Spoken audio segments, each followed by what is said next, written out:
디모데후서 2장 20절부터 26절까지의 말씀입니다.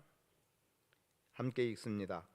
큰 집에는 금그릇과 은그릇뿐 아니라 나무 그릇과 질그릇도 있어 귀하게 쓰는 것도 있고 천하게 쓰는 것도 있나니 그러므로 누구든지 이런 것에서 자기를 깨끗하게 하면 귀히 쓰는 그릇이 되어 거룩하고 주인의 쓰심에 합당하며 모든 선한 일에 준비함이 되리라. 또한 너는 청년의 정욕을 피하고 주를 깨끗한 마음으로 부르는 자들과 함께 의와 믿음과 사랑과 화평을 따르라. 어리석고 무식한 변론을 버리라. 이에서 다툼이 나는 줄 알미라. 주의 종은 마땅히 다투지 아니하고 모든 사람에 대하여 온유하며 가르치기를 잘하며 참으며 거여가는 자를 온유함으로 훈계할지니 혹 하나님이 그들에게 회개함을 주사 진리를 알게 하실까 하며 그들로 깨어 마귀의 올무에서 벗어나 하나님께 사로잡힌 바 되어 그 뜻을 따르게 하실까 함이라. 아멘. 어느 집이든 그릇은 있습니다. 그 그릇은 기본적으로 우리가 물건을 담거나 또는 음식을 먹을 때 필요로 하는 대개의 그릇들이 있고 또 어떤 경우에 그릇들은 장식용으로 쓰이기도 합니다. 다양한 그릇 또 각양의 그릇들이 누구에게나 있는데 그 그릇의 용도는 어떻게 쓰이느냐, 무엇에 쓰이느냐에 따라서 용도가 달라지겠지만 보통 무엇으로 만들었느냐라고 하는 재질보다 이것이 정말 귀하게 쓰일 수 있느냐 아니면 천하게 쓰일 수 있느냐라고 하는 깨끗함의 문제가 우선되어지고 있음을 보게 되죠. 물론 우리가 금그릇이나 은그릇이라고 한다면 아마도 귀한 것으로 여길 겁니다. 어쩌면 그냥 장식용으로 두고 쓸 수 있겠죠. 그리고 흔하게 쓰는 질그릇과 나무 그릇들 뭐 천하게 쓰인다라고 말할 수는 없겠지만 어찌 보면 이런 것들은 막대하는 그릇 정도로 이해하고 본다고 하면 사실 어찌 보면 그릇의 기능이라고 하는 것은 은과 금그릇보다 나무 그릇이나 질그릇이 더 그릇의 기능을 잘 할 수 있겠다 싶습니다. 그러한 가운데 먼저 교회라고 하는 모습을 본다면 교회는 어떠하겠습니까? 교회는 다양한 그릇들을 즉 다양한 그릇의 사람들이 교회 안에 있어서 이 용도로 쓰이기도 하고 저 용도로 쓰이기도 하고 또 어떤 경우에 그릇은 더 이상 쓸모없는 것 같은 그릇이 있기도 하거니와 또 어떤 그릇은 그동안 쓰지 않았지만 새롭게 들어서 쓰이게 되는 그릇들도 있을 겁니다.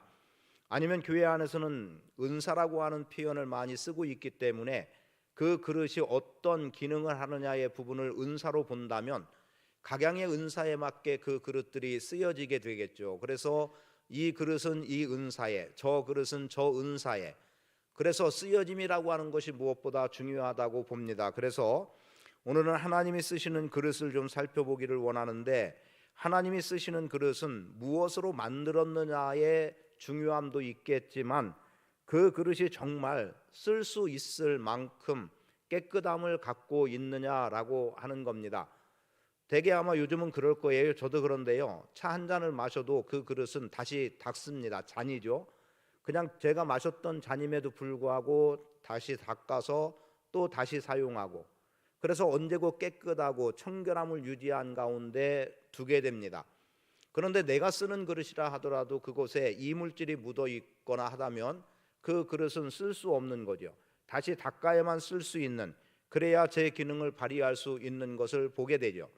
그렇다고 한다면 오늘 그릇이라고 하는 기본 개념 속에서 우리가 생각해 봐야 되는 것은 무엇으로 만든 그릇이냐. 그래서 사람들이 평가할 때 참 비싼 그릇 같다 혹은 튼튼한 그릇 같다 이러한 정도보다는 정말 언제고 들어서 깨끗한 그릇이기 때문에 쓰시기에 합당하기 때문에 언제나 들어서 쓸 수 있는 그릇이다라고 하는 데에 더 우선하여 생각해 볼 필요가 있습니다. 사도 바울 같은 경우도 그에 대해서 말씀되는 내용 가운데 하나는 사도 바울에 대해서 택한 그릇이라고 말하고 있습니다.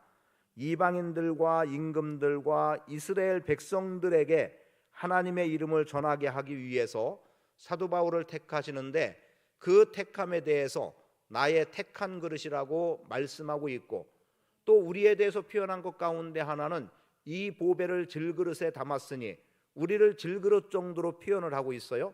그런데 질그릇이라고 해서 나쁜 그릇이냐? 그건 아니죠. 우리가 질그릇임에도 불구하고 보배이신 예수 그리스도를 담는다면 이 그릇도 그만큼의 가치가 드러나게 돼 있습니다. 저쪽 태평교 쪽인데 거기에 어떤 그 카페가 들어섰어요. 그리고 그 카페가 들어서면서 그 주변의 땅값이 엄청나게 올랐다는 겁니다. 무엇이 어느 자리에 들어오느냐에 따라서 그 주변의 땅들이 값이 오르고, 우리가 보통은 역세권 이런 정도의 표현으로 여기 있는 곳은 땅값이 많이 오르고 있는 것들을 보게 되죠. 그러면 왜 그렇겠습니까? 그 땅 자체가 거기에 금덩어리가 섞여 있기 때문에 그런가요? 그 땅이 다른 어떤 흙보다 더 좋은 흙이기 때문에 그런가요? 아닌 거예요. 거기에 무엇이 들어서느냐입니다. 오늘 우리는 질그릇 같은 존재라 하더라도 보배이신 그리스도를 담을 수 있는 그릇으로 우리가 준비돼야 되고, 그리고 그렇게 담아나가는 삶이 우리 안에 필요하다는 것을 말씀을 드립니다. 그래서 여러분도 다 하나님께서 택한 그릇이라는 것을 기억하세요. 내가 금그릇으로 택함을 받았든 은그릇으로 택함을 받았든, 사실은 금그릇은 만들든 은그릇으로 만들든 만드는 분은 하나님이신 거예요. 토기장이가 흙을 가지고 어떤 용도의 그릇을 만드는 것, 그런데 그 그릇이 나는 왜 이 용도로 만들었습니까? 왜 나는 이런 모양으로 만들었습니까? 그렇게 항변할 수가 없다는 거예요. 토기장이가 만들면 만드는 대로, 그 용도면 그 용도대로 쓰여지면 그 그릇은 가치가 있는 것이지, 즉 만든 토기장이의 의중에 따라서 그렇게 만들어지고 그렇게 쓰이면 되는 것이지, 토기장이가 어떤 용도로 쓰기 위해서 만들었는데 그 그릇이 나는 저 용도로 쓰이겠습니다 한다고 해서 그렇게 쓰여지는 것이 아니고, 나는 이 용도로 써야 되겠다고 토기장이가 만들었는데 나는 그 용도로 쓰이길 원한다라고 말할 수 없는 거라는 거예요. 그래서 하나님이 쓰시는 그릇에 첫 번째로 인식하고 이해해야 될 부분은 깨끗하면 쓰임 받는다라는 겁니다. 그래서 오늘 우리의 삶은 하나님 앞에 견주어 볼 때에 하나님 앞에서 우리는 거룩하고 깨끗함이라고 하는 부분에서 우리는 쓰임 받는 존재가 돼야 된다라는 거죠. 실은 오늘 말씀 속에서도 회개라고 하는 말씀이 25절에 기록이 되어 있긴 합니다. 회개를 통해서 깨끗한 그릇이 된다, 중요한 부분이에요. 그리고 깨끗한 그릇이 됐을 때 하나님이 나를 택하신 그 택하심에 합당하게 우리는 쓰임 받을 수 있는 겁니다. 그런데 내가 어떤 귀한 물건으로 만들어졌다고 할 때, 그런데 나는 이 정도의 물건으로 만들어졌으니까, 이런 재질로 만들어졌으니까 나는 이런 때가 묻어되고 이런 정도의 더러움 정도는 아무런 상관없다라고 말한다면 그것은 주님의 관점에서는 전혀 그렇지 못하다는 겁니다. 그러기 때문에 오늘 우리는 하나님이 쓰시는 그릇 속에서 깨끗하면 쓰임 받는다는 사실, 그래서 교회 안에서도 마찬가지죠. 깨끗한 자가 하나님 앞에 쓰임 받을 수 있는 겁니다. 그러면 역으로 말하면 교회 안에도 더러운 게 있을 수 있다는 거예요. 그게 나일 수도 있고 그게 누군가일 수도 있습니다. 그러하기 때문에 항상 하나님 앞에 자신을 거룩하고 정결한 인생으로 서도록 노력해야 되고, 또 기도해야 되고, 그리고 마땅히 회개할 것, 회개하며 나가는 삶의 태도가 우리 안에 필요함을 말씀을 드립니다. 지난 주일에도 회개를 말씀드렸습니다만, 회개라고 하는 부분을 살인, 간음, 도둑질 이런 정도로만 국한시켜서 그것이 죄다라고 말하지 말고, 우리의 관계 속에서 혹은 옆에 있는 누군가, 여러분 그런 내용들을 보려면 누구 한 사람을 보면 알아요. 한 사람에게서 다 나온다는 게 아니라 이 사람의 성향은 이렇구나, 저 사람의 성향은 이렇구나 라고 하는 것들을 보다 보면 그것도 죄일 수 있구나, 그리고 내 성향은 이런 것, 그래서 나는 아니라고 생각했는데 결국 혹은 나는 괜찮다, 나 정도면 된다라고 여겼던 그 부분에서도 마땅히 죄라고 여길 만한 것이 보여지게 되고 돌이켜 회개해야만 쓰임받을 수 있는 일들이 주어지는 겁니다. 그래서 말씀드렸던 그대로 사랑하는 척하며 사는 죄로부터 여러 가지 모양, 체면만 내세우는 것, 그리고 나는 이 정도인데 저 사람은 저 정도니까 깎아내리는 것, 그런데 그런 걸 우리는 그다지 죄라고 여기지 않았어요. 그냥 사람 사는 관계 속에서 그래도 될 것 같이 생각을 했어요. 그리고 어떤 사람에 대해서는 무시하고 업신여기고, 그런데 그것을 그냥 저 사람은 저 정도니까 나보다 못하니까 라고 여겨왔는데, 그런데 결과적으로는 그런 것들이 오늘 우리의 인생에 하나님 앞에 비추어 볼 때 죄일 수밖에 없더라는 겁니다. 그래서 오늘 우리는 우리의 삶 속에서 특이하게 보인다거나 아니면 확연하게 보여지는 어떤 죄의 문제만을 죄라고 말하지 말고, 오늘 우리의 마음속에 혹은 정서에서 혹은 습관적인 것에서 아이고 나는 습관이 이런데, 난 옛날부터 이렇게 살아왔는데, 이런 것들로 자신을 정당화하지 말고 하나님 앞에서 자신을 잘 비추어 보아서 이런 것들이 내 안에서 바뀌어져야 되고 고쳐져야 될 부분이라고 한다면 우리는 그것을 적극적인 면에서 죄로 여기고 회개하고, 그리고 새로운 삶의 길로 나가는 태도들이 우리 안에 필요함을 말씀을 드립니다. 두 번째는 하나님이 쓰시는 그릇에서 표현되어지는 내용, 변론을 버리라고 말합니다. 하나님께 쓰임받는 그릇은 무식한 변론이라고 말씀되어지는 23절. 그런데 그 무식한 변론이 무엇을 가져온다고 말하고 있어요? 이에서 다툼이 나는 줄 알미라고 말합니다. 다투는 자 하나님이 쓰시지 않는다는 거예요. 최근에도 어떤 분이 저에게 신신당부하듯이 목사님 절대 감정 드러내면 안 됩니다 라는 거였어요. 그래서 제가 무엇라고 말했냐면, 이 부분에서 명확하게 어떤 결론을 내릴 거면 절대 감정은 드러내지 않을 겁니다. 그러나 그런 정도가 아니라면 때로는 어느 정도의 감정선을 가지고 접근할 필요는 있습니다, 이런 얘기를 했어요. 그런데 나중에 들려진 소리예요.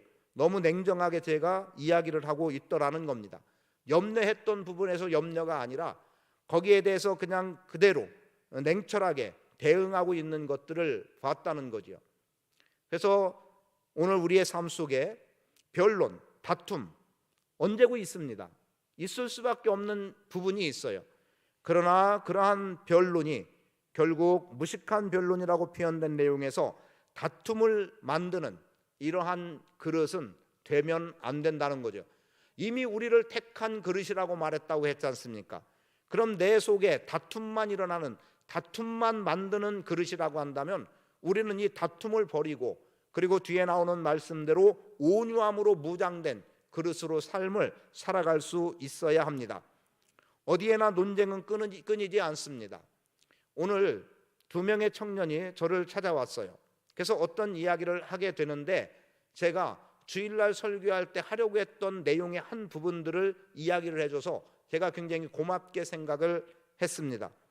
그러면서 하는 얘기가, 지금 오늘 우리 교회 안에서 어떤 회의들이 정치인들의 정치와 조금도 다를 바 없더라는 거예요.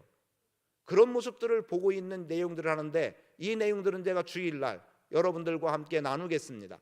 돌아오는 주일에 말씀 들을 것은 사무처리회를 앞두고 예루살렘 교회의 회의의 내용을 우리가 보는 거예요. 그래서 이러한 일을 의논하기 위해서 모였던 예루살렘 교회, 그 예루살렘 교회가 어떻게 회의를 마감하고 있는지를 보는 계기들을 가져보려고 합니다.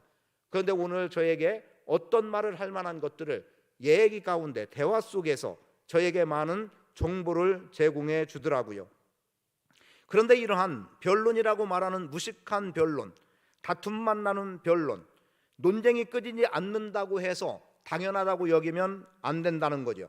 그런데 이러한 무식한 변론 가운데는 자기 주장을 굽히지 않는 것에서 많이 드러나고 있습니다. 흔히 말해서 타협 불가, 이런 경우들이 있죠. 초등학교 몇 학년에 과목은 모르겠습니다. 과목은 제가 정확하지 않은데 거기서 어떤 내용이 나왔냐면, 서로의 주장이 일치되지 못할 때, 서로의 주장이 있을 때 어떻게 대처해야 되느냐라고 하는 질문이 나왔습니다. 그 중에 어떤 답의 문항 중에 하나는 이런 거였어요. 자기 주장을 끝까지 굽히지 않는다, 이런 내용이 나왔습니다. 여러분, 서로 상대가 이야기를 하는데 자기 주장을 끝까지 굽히지 않아요. 그러면 문제가 해결되겠습니까? 자기 주장을 끝까지 굽히지 않으면 그 문제에 접근할 수 있는 방법은 없는 거예요. 그런데 그 자기 주장의 끝까지가 결국은 무식한 변론에 지나지 않는다라고 분명하게 본문은 말씀하고 있습니다. 그래서 자기 주장과 교만을 버려야 되는 거고요. 그리고 말씀드린 대로 주일에 말씀드리겠습니다만, 거기에 앞에 배경적인 본문으로 잡지 않은 1절부터의 말씀에 보면 다툼과 변론이라고 하는 말이 나와요. 다퉜다는 거예요. 변론이 있었다는 거예요. 이 변론을 다른 말로 말하면 토론이라고 표현을 하기도 합니다. 그런데 이 다툼이라고 하는 게 어느 정도일까를 원어를 찾아보는데 싸움이라는 표현까지도 나오고 있더라고요. 그러니까 그냥 단순한 다툼의 범주를 넘어나가는 것 같아요. 그런데 이 다툼과 변론이 있는 것 때문에 회의에 붙인 거예요. 그리고 회의에 붙여서 어떤 결과를 도출해내고 있게 됩니다. 집에 가셔서 사도행전 15장 말씀을 읽어보시기를 바랍니다. 오늘 우리는 하나님 앞에 쓰임받기 위해서 무식한 변론을 버리는 자로 살아가야 됩니다. 그래야 하나님은 우리를 쓰실 수 있는 거예요.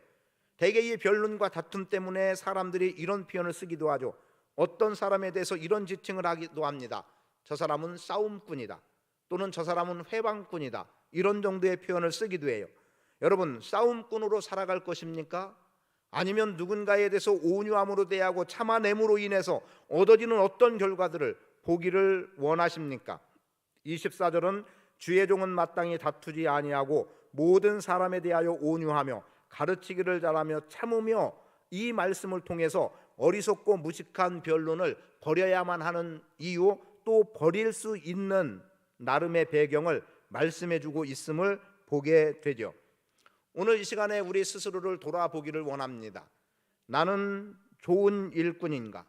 나는 교회를 세우는 좋은 일꾼인가?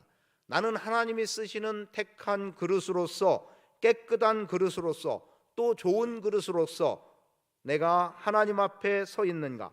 스스로 돌아볼 수 있는 계기를 가져보기를 원합니다. 그리고 무식한 어리석은 변론을 벌이는 가운데 하나님께서 우리를 넉넉하게 들어 쓰실 수 있는 은혜, 기회들을 갖게 되기를 축복합니다. 그 중에 여러 가지로 표현할 수 있겠습니다만 하나를 더 찾아본다면 가르치기를 잘 하라는 겁니다. 그리고 그 가르침이라고 하는 표현을 온유하며 가르치기를 잘하라는데 25절은 거기에 이어서 이렇게 말하죠. 거역하는 자를 온유함으로 훈계할지니, 이 훈계라고 하는 것도 가르침에 해당이 되는 부분이기 때문에 그래서 굳이 잘 가르치라는 것으로, 즉 잘 가르치는 그릇이 되라는 거예요. 그런 그릇이 또 하나님께 쓰임 받는다는 거예요. 그래서 잘 가르치는 일에 쓰임 받는 그릇으로 여러분들이 서기를 축복합니다. 여러분, 배우지 않아서 가르치지 못한다고 말하지 않아도 됩니다. 배우지 않았어도 경험적으로 가르칠 수도 있고 하나님이 주신 지혜로 가르칠 수 있고, 때로는 하나님께서 그때그때 생각나게 하시는 은혜 속에서 오늘 우리가 잘 가르쳐 나갈 수 있습니다. 가르치기를 잘하고 참을성이 있어야 된다는 거예요. 그래서 표현되는 대로 다투지 아니하고 또 온유하고 그리고 가르치기를 잘하고 참으라고 이렇게 말씀하고 있습니다. 참는다는 건 무슨 말이겠습니까? 별 소리를 다 들어도 견디라는 거예요. 부당하게 당해도 그냥 들으라는 거예요. 사실은 저도 여러 가지 모양의 이야기들을 이런 소리 저런 소리 들어봤습니다. 감정선이 건드려지지 않을 수 있겠습니까? 그러나 일일이 다 대응해서 되어질 것 없을 때, 그리고 별로 유익하다고 생각되지 않을 때는 아예 이야기도 하지 않고 그래 그렇게 하려면 해라 하고 그냥 넘어갈 때가 있습니다. 여러분, 오늘 우리는 어떤 소리를 들어도 다투는 자 되지 않기를, 부당하게 당하고 억울하게 당해도 참아낼 수 있는 것들이 필요한데, 그렇게 참아가면서 가르치면 어떤 결과가 오느냐? 첫째, 하나님께서 회개시켜서 진리를 깨닫게 하실지 모른다라고 말씀하고 있습니다.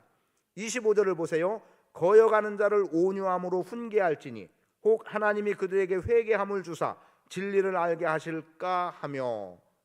여러분, 내가 참음으로 인해서, 내가 온유함으로 참음으로 인해서, 그리고 내가 온유함으로 참으며 가르침 때문에 그 누군가가 회개에 이를 수 있다고 한다면 참을 만한 가치 있는 것 아니겠습니까? 그런데 실은 그렇게 하기가 쉽지 않은 게, 참으면 미련한 자같이 돼버리는 경우가 있고, 참다 보면 억울하다는 생각이 들 때도 있고, 참다 보면 미련해서 참는가 이렇게 생각되기도 하고, 그럼 참는 나에 대해서 상대는 얼마나 나를 무시하고 이런 생각하다 보니까 사실은 참지 못하는 경우들이 있습니다. 오늘 우리는 온유함으로 참는 가운데 잘 가르침으로 누군가를 회개시켜 진리를 깨닫게 하는, 물론 그것은 내가 하는 게 아니에요. 분명히 하나님께서라는 게 나옵니다. 하나님이 그들에게 회개함을 주사, 하나님이 그들에게 회개함을 주사. 여러분, 오늘 우리가 깨끗한 그릇으로서 잘 가르치는 일에 힘을 쓰면 하나님이 그들에게 회개함을 줘서 그들로 하여금 진리를 알게 하신다는 겁니다. 진리를 아는 건 뭘까요? 예수 그리스도의 복음 또는 예수 그리스도인 거예요. 그리스도가 오늘 우리의 진리입니다. 내가 곧 길이요 진리요 생명이니 나로 말미암지 않고는 아버지께로 올 자가 없다, 혹은 갈 자가 없다, 이렇게 이해한다면 누군가가 돌이켜 회개하고 진리를 안다는 것은 죄에 대해서 회개하고 예수 그리스도의 복음으로 구원받는다는 마땅한 진리를 말씀해주고 있습니다. 아, 내가 참았더니, 내가 참고 잘 가르쳤더니 저 사람이 예수 그리스도의 복음을 통해 구원받은 자가 됐구나 라고 한다면 그것은 우리에게 영광스러움으로 자리하게 될 것이고, 이 땅에서는 억울한 일 당한 것 같아서 팔짝 뛰고 미칠 것 같은 그러한 상황이어도 하나님께서는 우리에 대해서 칭찬하실 겁니다. 여러분, 잘 가르치는 일에 쓰임받는 그릇 되시기를 축복합니다. 그리고 두 번째는 뭐라고 말합니까? 26절, 그들로 깨어 마귀의 올무에서 벗어나 하나님께 사로잡힌 바 되어 그 뜻을 따르게 하실까 함이라.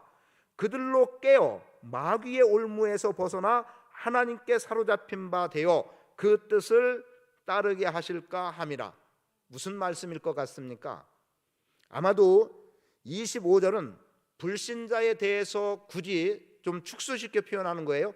불신자에 국한돼서 불신자가 회개해서 그리스도의 복음 진리를 아는 가운데 거하는 모양이라고 한다면 26절 말씀은 당시에 유행했던 거짓 선지자들, 거짓 사도들로 불려지고 있는, 그래서 교회를 어지럽히는 세력들, 그래서 그들은 마귀에게 사로잡힌 자라고 우리는 말하죠. 여러분, 예수 믿는 사람도 마귀에게 사로잡혀 있다라고 하는 것 아십니까? 그럴 수 있다는 당연한, 혹은 그냥 어쩌면 혹하는 가정, 여기에 머물러서는 안 됩니다. 나도 마귀에 사로잡힐 수 있다는 거예요. 예외 없습니다. 우리가 한순간 틈을 내주면 마귀는 우리를 사로잡아요. 그래서 마귀에 사로잡힌 자들은 말 그대로 교회를 어지럽히고 교회를 깨뜨리는 사람들입니다. 그런데 그런 사람들이 다시 하나님께 사로잡힌 바 돼서 하나님의 뜻을 따르게 될까? 그러니 오늘 우리가 어떻게 하라는 겁니까? 온유함으로 참고 잘 가르치라고 말씀하고 있습니다. 하나님에게서 멀어지고 그릇됨 가운데 빠지고 그리고 여전히 죄악 가운데 살아가고 있고 무엇보다 사탄의 앞잡이를 하고 있다라고 하는 어떤 세력들이 우리의 참고 인내하고 온유함 속에서 주님께 돌아올 수 있다면 그것은 하나님 앞에 커다란 영광스러움이 될 수 있다고 믿습니다. 그런 삶을 여러분들이 살아갈 수 있게 되기를 축복합니다. 그래서 여러분 안에 먼저 진리의 말씀이 자리하고 그 진리의 말씀이 누군가를 가르치는 대로 나갈 수 있는, 그래서 죄인은 돌이켜 회개하게 하고 마귀에 붙잡힌 사람은 그 마귀에서 풀려나 하나님께 붙잡힌 바 되어서 하나님께 사로잡힌 바 되어서 하나님의 뜻을 따르며 이루어 나가는 사람이 되도록 여러분들이 하나님께 쓰임받는 그릇 되기를 축복합니다. 여러분, 주님이 주시는 은혜 속에서 날마다 부어주시는 은혜의 풍성함 속에서 여러분들이 1절 깨끗함으로 살아갈 수 있기를 축복합니다. 그리고 어떤 경우에라도 변론, 다툼으로 표현되어지는 변론을 피하고 그리고 온유함으로 가르치는 자 되시기를 바랍니다. 그렇게 가르치면 결국은 사람을 얻습니다. 사람을 얻습니다. 사람을 얻는 거예요. 그래서 오늘 우리의 삶 속에서 하나님의 영광이 드러나는 은혜의 풍성함이 경험되기를 축복합니다. 제가 누누이 말씀드리죠. 생명을 존중해야 한다는 거예요. 사람을 존중하라는 거죠. 근데 사람 존중이 사라지면 안 됩니다. 사람이라는 표현이 어찌 보면 너무 인간적이라고 여겨질지 몰라서 생명이라는 표현으로 제가 대신 표현하고 있는데, 사람을 존중하는 그러한 사람들이 결국은 사람을 얻을 수 있습니다. 한 영혼을 천하보다 귀하여 여기는 사람 존중으로, 그래서 여러분들이 하나님 앞에 귀하게 쓰임받는 복 있는 인생 되시기를 축복합니다.